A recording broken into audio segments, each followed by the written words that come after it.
벌써 2015년도를 마감할 때가 됐습니다.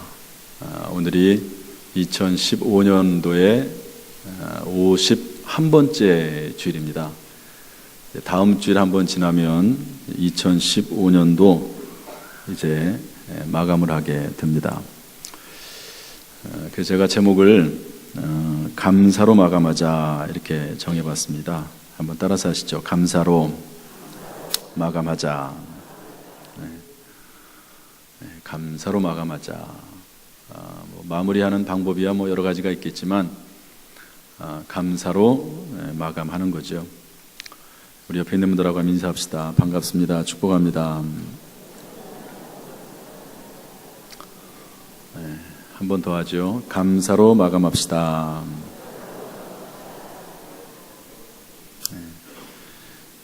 감사는 어명입니다. 어명. 성경 말씀 보면 항상 기뻐하라, 쉬지 말고 기도하라, 범사에 감사하라. 성경을 통해서 하나님께서 우리에게 말씀하셨는데 감사에 대해서 명령형으로 썼다는 거죠. 하나님은 왕 중에 왕이시고 만왕의 왕이십니다. 왕 대신 하나님께서 명령하신 거기 때문에 어명이죠. 어명. 어명이 이제 왕의 명령을 어명이라고 하지 않습니까? 그러니까 감사는 어명입니다. 어떤 분이 이런 책을 썼습니다. 전도는 어명이다. 그러나 또 감사도 어명입니다. 하나님의 명령이죠. 그래서 우리가 2015년도를 마감하면서 무엇보다도 감사로 마감할 수 있기를 소망합니다. 한번 옆 사람하고 다시 한번 인사합시다. 감사는 어명입니다. 감사합시다.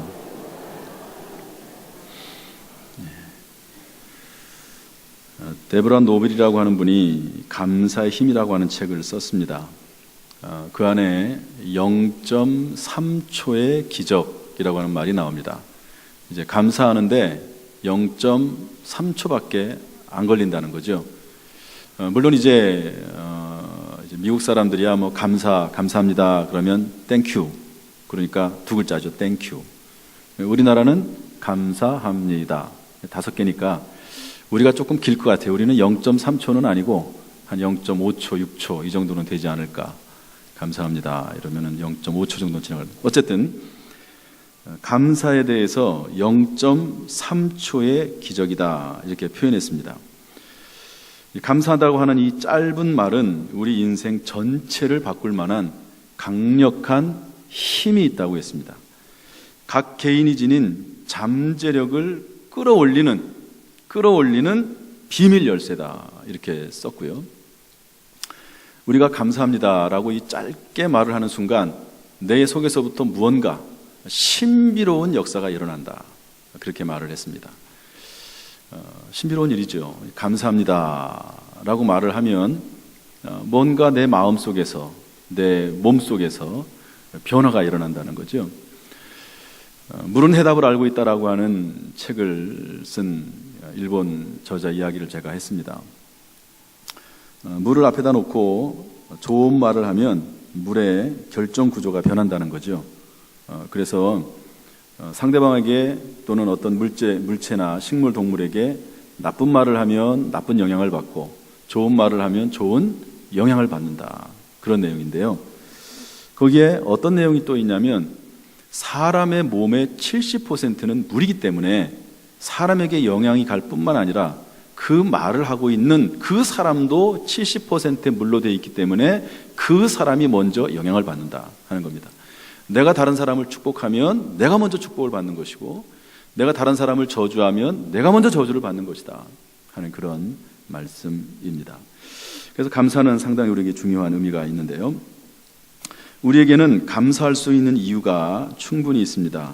다사다난했던 2015년의 마지막 달을 보내면서 어떤 상황에서도 불구하고 감사로 한 해를 마감할 수 있는 이유가 우리에게는 있다는 것이죠. 할렐루야.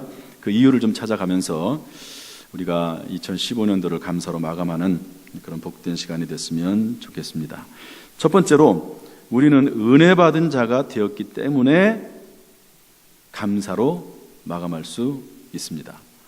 에베소서 2장 8절에는 뭐라고 되어 있냐면 한번 따라서 합시다. 너희는 그 은혜를 인하여 믿음으로 말미암아 구원을 받았으니 이것은 너희에게서 난 것이 아니요 하나님의 선물이라. 예. 우리가 하나님의 은혜를 받아서 믿음으로 말미암아 구원을 받았다는 거죠. 우리가 하나님의 은혜를 받았기 때문에 우리는 감사할 수 있다는 겁니다. 로마서의 말씀 보면 이런 말씀이 있습니다. 하나님이 우리를 미리 아시고, 미리 아신 자들 또한 미리 정하시고, 미리 정하신 자들을 하나님께서 부르시고, 부르신 자들을 의롭다 하시고, 의롭다 하신 자들을 또한 영화롭게 하셨느니라, 이렇게 되어 있거든요. 그러니까 하나님께서 우리에게 은혜를 베푸신 것은 우리가 뭐 특별한 어떤 이유가 있어라기보다도 하나님이 우리를 미리 아시고, 그리고 하나님이 미리 작정하시고 예정하셔서 하나님께서 우리를 불렀다는 겁니다. 불렀다는 거죠. 그래서 우리가 하나님의 은혜로 말미암아 구원을 얻었습니다. 여러분, 은혜가 무엇입니까? 은혜가, 미국의 로버트 콥이라고 하는 목사님이 은혜가 무엇이냐라고 하는 이야기를 좀 했습니다. 좀 약간 코믹하게 우스갯소리로 이제 이야기를 하나 하면서 진행은 뭐 좀 우스운 내용인데요, 결론은 아주 상당히 잘 지은 그런 이야기가 있습니다. 어떤 두 여자가, 아주 절친한 두 여자가 같은 날 교통사고가 나서 둘 다 죽었습니다. 다행히 이 두 사람이 예수를 믿어서 천국에 가게 됐습니다. 천국에 갔더니 베드로 사도님이 딱 나오시더니 오리엔테이션을 하는 거예요. 여러분, 오리엔테이션이 뭔지 아시죠? 이제 대학 간 데 들어가면 학생들 다 불러 모아놓고 대학생을 어떻게 할지 쭉 설명하는 그런 시간이 오리엔테이션입니다. 오리엔테이션을 쭉 하다가 이제 뭐 천국에서는 이렇게 살아야 되고 어떻게 해야 되고 뭐 이런 분이 있고 어쨌든 뭐 자유롭게 지내는 거지만 이제 그런 설명회를 쭉 했습니다. 그리고 나서 맨 마지막에 뭐라고 베드로 사도가 말씀하시냐면 무엇이든지 자유롭게 할 수 있다. 단 오리를 밟아서는 안 된다. 오리를. 그 순간 큰 벌이 있다. 이렇게 얘기했어요. 뭘 밟으면 안 된다고요? 이거 진지하게 들으면 안 됩니다. 진지하게 듣는 분이 계셔. 천국에는 오리 밟으면 안 되는구나. 그렇게 생각하면 안 됩니다. 이분이 그냥 비유로 말을 한 거예요. 그러고 보니까 주변에 오리가 엄청 많은 거예요. 그래서 베드로 사도가 말씀하니까 조심해야죠. 그래서 오리를 안 밟으려고 이렇게 다녔는데 오리가 하도 치여가지고 한 친구가, 절친한 친구 하나가 오리를 글쎄 밟아버리고 말았어요. 어떡합니까? 그런데 오리를 밟는 순간 베드로 사도가 오는 거예요. 그러더니 남자 하나를 데리고 왔습니다. 남자, 세상에서 제일 못생긴 남자를 데리고 와가지고 둘을 묶어버렸어요. 이렇게 딱. 그리고 하는 말이 너는 이 남자하고 영원히 살아라. 그렇게 딱 얘기를 했습니다. 덜컥 겁이 났어. 야, 이거 오리 밟으면은 이런 큰 벌이 있구나. 그래가지고 조심 해가지고 다행히 오리를 안 밟았습니다. 그리고 나서 이제 며칠이 지났는데요, 베드로 사도가 찾아왔습니다. 누구랑 찾아왔냐면 세상에서 제일 잘생긴 남자를 데리고 왔어요. 그래서 둘을 묶어줬습니다. 이렇게 묶어주고 이 남자랑 평생 살아라. 평생 같이 살아라. 얼마나 기쁩니까? 야, 세상에 제일 멋진 남자랑 살 수 있게 돼서. 그렇게 기뻐가지고 같이 다니다가 물어봤어요. 아니, 어떻게 해서 당신같이 그렇게 잘생긴 사람이 나하고 이렇게 묶이게 됐냐고. 그랬더니 그 남자가 하는 말이 나 잘 모르겠다고. 어느 날 그냥 실수해가지고 오리 한 마리 밟았는데 이렇게 됐다고. 그랬더랍니다. 그러니까 자기는 오리를 안 밟아서 상으로 잘생긴 남자를 만난 건데 그 사람은 오리 밟아가지고 벌로 가장 못생긴 여자를 만난 거예요. 그 여자는 어떤 여자죠? 제일 못생긴 여자인 거예요. 둘이서 이제 같이 살게 됐다. 이렇게 얘기를 하면서 로버트 콘 목사님이 뭐라고 말을 했냐면 이게 바로 은혜다 그랬습니다. 잘생긴 사람이 잘생긴 사람하고 만나 사는 거는 뭐 정상적인 일이죠. 또 돈 많은 사람이 돈 많은 사람과 만나는 거 일상적인 일입니다. 또 많이 배운 사람하고 사는 거 그건 뭐라고 할 수 없죠. 괜찮은 일입니다. 그런데 못생긴 사람이 잘생긴 사람하고 살 수 있는 거 은혜죠. 가난한 사람이 부자하고 사는 거 은혜죠. 못 배운 사람이 많이 배운 사람하고 사는 거 은혜죠. 이게 바로 은혜다. 우리가 하나님 앞에 정말로 죄인 중에 죄인이고 그리고 죄인 중에 괴수다. 하나님 앞에 천국 갈 수 있는 근거가 아무것도 없지 않냐. 그런데 그럼에도 불구하고 예수 그리스도를 이 땅에 보내셔서 그를 믿는 자마다 구원을 얻게 하신 거, 이거 바로 하나님의 은혜다. 할렐루야. 이렇게 설명을 했습니다. 예수님이 십자가에 달려 돌아가실 때 십자가를 보면은요, 예수님의 양편에 강도 2명이 있었습니다. 사형수입니다. 그래서 한편 강도는 예수님을 욕했지만 한편 강도는 그 마지막 순간에 예수님께 뭐라고 말했죠? 당신의 나라에 들어갈 때 나를 기억하소서. 그 한마디, 그 짧은 한마디, 그 음성을 들으시고 그 말씀을 들으시고 예수님은 오늘 네가 나와 함께 낙원에 있을 것이다. 이렇게 말씀했습니다. 여러분, 우리가 구원받는 것은 다 죄인이기 때문에 예수 그리스도를 믿는 믿음 하나로 하나님의 은혜로 구원을 받는 줄로 믿습니다. 물론 이 땅에서 구원받은 사람이 살 때는 다릅니다. 이 땅에 살 때는 다 예수 믿는 순간 0.1초의 순간에 우리가 하나님의 자녀가 되고 천국 백성이 되지만 그 남은 생에는 우리가 하나님의 말씀대로 살아야지만이 복을 받는 거죠. 말씀에 따라 절제하고 인내하고 순종하고 그렇게 살 때 하나님의 복이 이 땅에서 임하게 되는 것입니다. 그러므로 여러분, 우리가 하나님의 은혜로 구원을 받았습니다. 이 세상에 이것보다 더 큰 감사가 어디 있습니까? 우리는요, 예수 믿고 천국을 소유해야 했기 때문에 우리는 돌아갈 집이 예비되어 있는 줄로 믿습니다. 마음이 든든한 거죠. 항상 마음이 든든한 겁니다.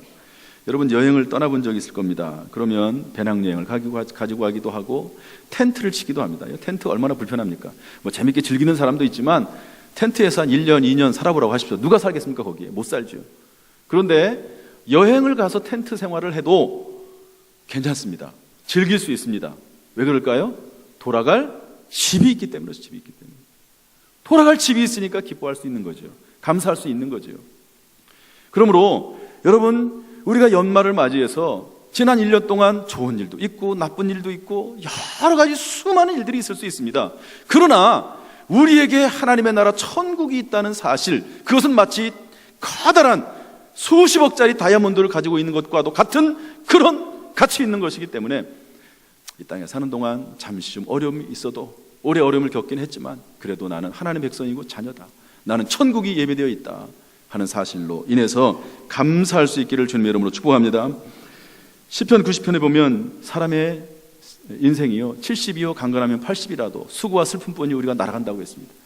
인생은요 다 수고와 슬픔뿐입니다. 그러나 어떤 사람은 이 수고와 슬픔뿐인 인생을 살다가 천국 가는 사람도 있고 천국을 소유하며 사는 사람도 있고 어떤 사람은 지옥 가는 사람도 있습니다.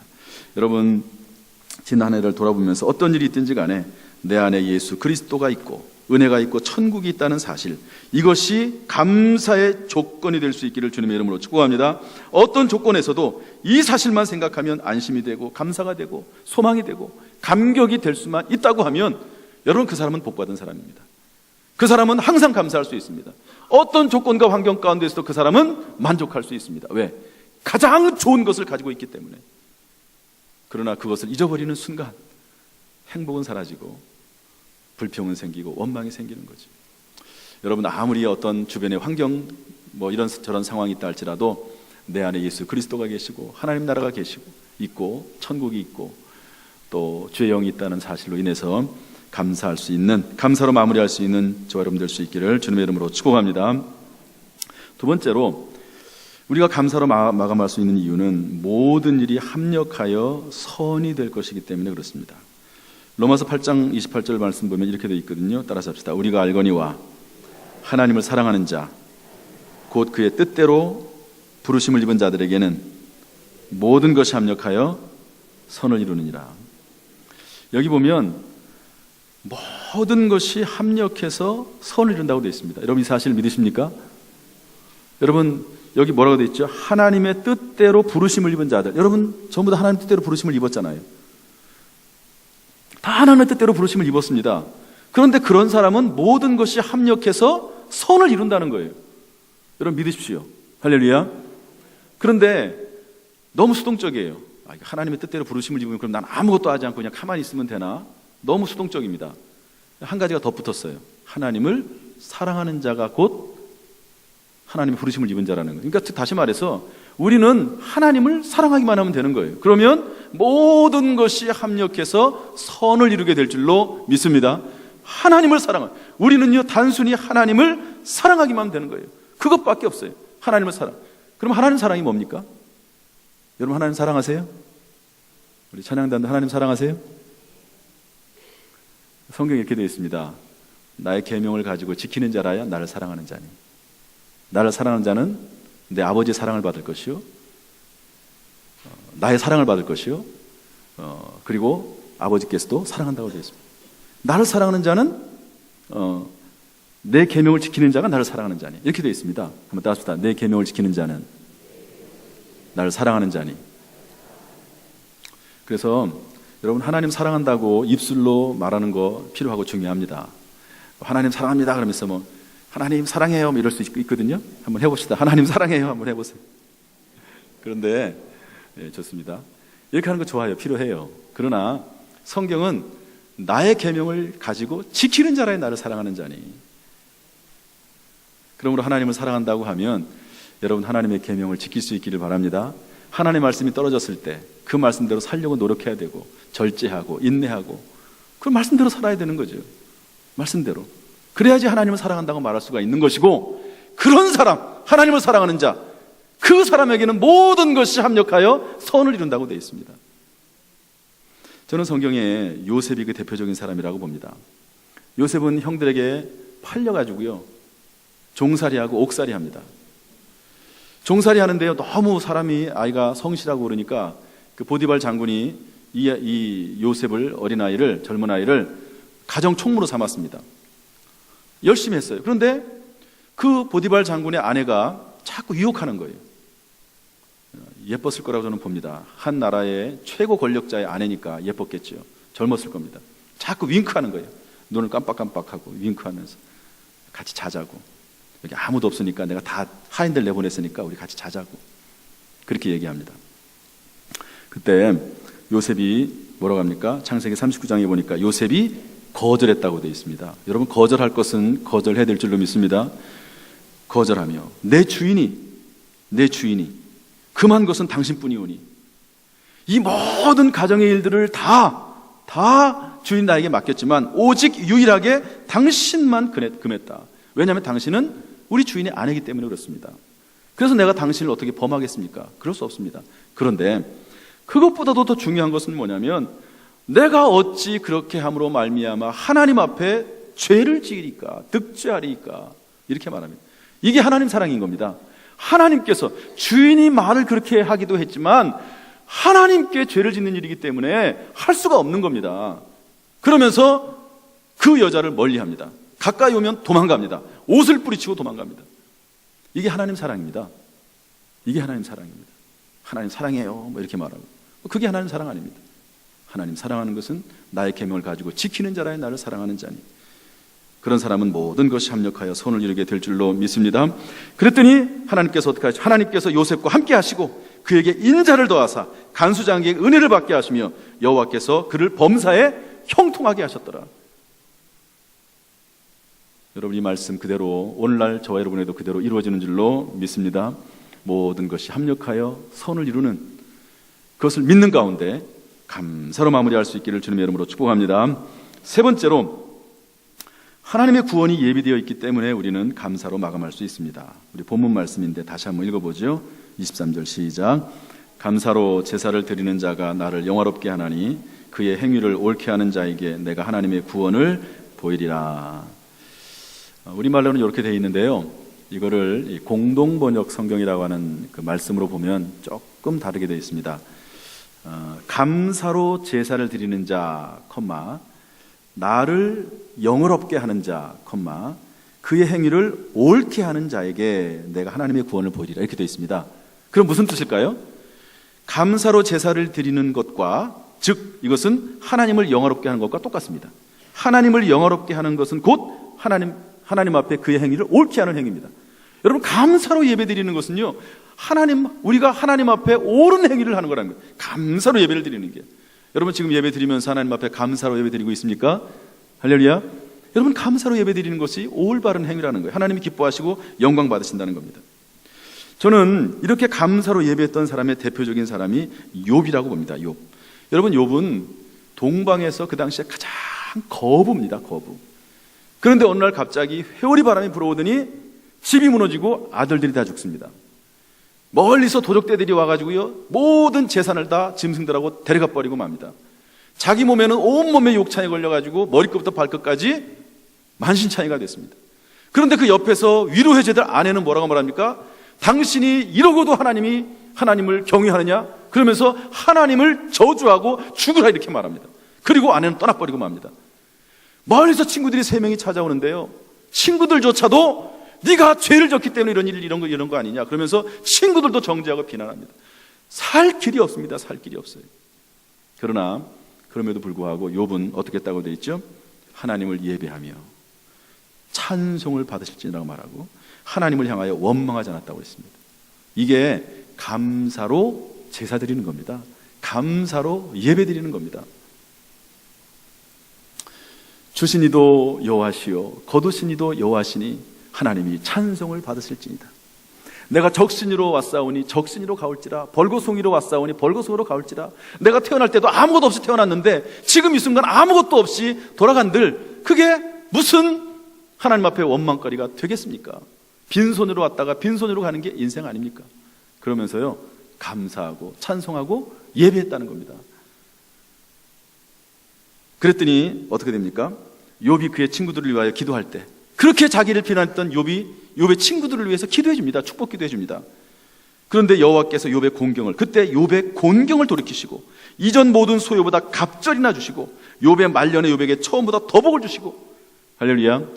저는 이 욥기 중에서 이 말이 가장 좋아요. 말년에 욥에게 처음보다 더 복을 주셨다. 말년에. 여러분, 사람이 젊었을 때 막 부자로 막 날리는 사람이 있습니다. 그런데 살면 살수록 더 찌그러지는 사람이 있어요. 그러나 말년이 되면 될수록 더 명예롭고 더 자네들이 잘 되는 걸 보고 더 복을 받고 그런 사람도 있습니다. 욥은 그런 사람입니다. 그리고 맨 마지막에 뭐라고 되어 있습니까? 욥이 늙어 나이가 차서 죽었더라. 건강하게 살다가 수명이 다해서 하나님의 부르심을 받은 거예요. 참, 얼마나 큰 복입니까? 얼마나 큰 복입니까? 여러분, 이런 복이 여러분에도 있기를 주님의 이름으로 축복합니다. 어떻게 할 때? 감사로 예배드릴 때, 감사로 제사를 드릴 때 하나님께서는 구원을 보이시는 줄로 믿습니다. 그러므로 연말을 맞이해서 이번 주부터 오늘부터 감사하십시오. 하루에 100번씩 감사하십시오. 옆 사람 얘기합시다. 우리 100번씩 감사합시다. 좋을 때 하나님 앞에 감사하십시오. 안 좋은 일이 생기면 감사하십시오. 뜻이 있겠지, 하나님의 계획이 있겠지, 섭리가 있겠지, 뭔가 이유가 있겠지. 하나님 감사합니다. 촛불을 보고 감사하면 하나님께서 달빛을 주시고, 달빛을 보고 감사하면 햇빛을 주시고, 햇빛을 보고 감사하면 하늘나라 영원한 하나님의 광채를 준다고 그랬습니다. 스펄전 목사님이 하신 말씀이죠. 일본에 어떤 사람이 전신마비가 왔습니다. 병원에 갔는데 원인이 나오지 않아요. 원인이 없습니다. 일본의 의사가, 그분이 왜 그런 말을 했는지 모르지만 이렇게 얘기했습니다. 하루에 감사하다는 말을 하십시오. 하루에 10,000번 하십시오. 10,000번. 하루에 10,000번 감사하다는 말을 하려면 아마 하루 종일 해야 될 것 같아요. 잠잘 때 빼고, 밥 먹을 때 빼고. 그런데 그분이요, 감사하다는 말을 하게 하는 순간부터 속에서부터 변화가 일어나기 시작하는 거예요. 여러분, 말씀드렸죠? 사람의 70%는 물이라고. 변화가 생기기 시작을 하고, 입술이 움직이기 시작을 하고, 손가락이 움직이기 시작을 하고, 그리고 태어났습니다. 감사. 여러분, 감사는 신비로운 능력이 있고 힘이 있습니다. 감사하십시오. 하루에 100번씩 감사하십시오. 슬플 때나 기쁠 때나 감사하십시오. 여러분, 감사가 넘치기를 주님의 이름으로 축복합니다. 그러므로 은혜 받은 자이기 때문에 되었으므로 모든 일이 합력하여 선이 될 것이기 때문에 하나님의 구원이 예비되어 있기 때문에 아무것도 염려하지 말고 다만 모든 일에 기도와 간구로 너희 구할 것을 감사함으로 하나님께 아뢰을 수 있기를 주님의 이름으로 축복합니다. 감사함으로. 여러분, 기도의 요건 중에 하나는 감사합니다. 기도의 요건 중에 하나는 감사합니다. 기도하면서 감사가 나와야지 응답받은 겁니다. 감사가 없는 기도는 응답이 아직 덜 된 겁니다. 입에서 감사가 나와야 돼요. 감사가 나와야 됩니다. 말씀을 정리하겠습니다. 가정사역자인 송기론 목사님이 가나다라 감사라고 하는 말을 했습니다. 무슨 감사요? 가나다라 감사. 그래서 이제 가나다라 마바 사아 자착 가타 파하 이렇게 많아졌죠. 14개네요. 맞나요? 예. 1부, 2부 때는 13개였거든요. 셨는데 14개. 그러면서 가나다라, 이 가 그러면 가자로 시작하는 말을 시작으로 이래서 감사. 나 그러면 나자로 시작하는 말을 해서 감사. 이렇게 말을 만들었습니다. 너무 재밌고 좋아서 제가 한번 따와봤는데 여러분이 한번 운을 떼십시오. 그러면 제가 여러분이 가 그럼 제가 가 얘기하고 나 하면 나 얘기할 테니까 한번 운을 한번 떼보십시오. 한번 합시다. 시작.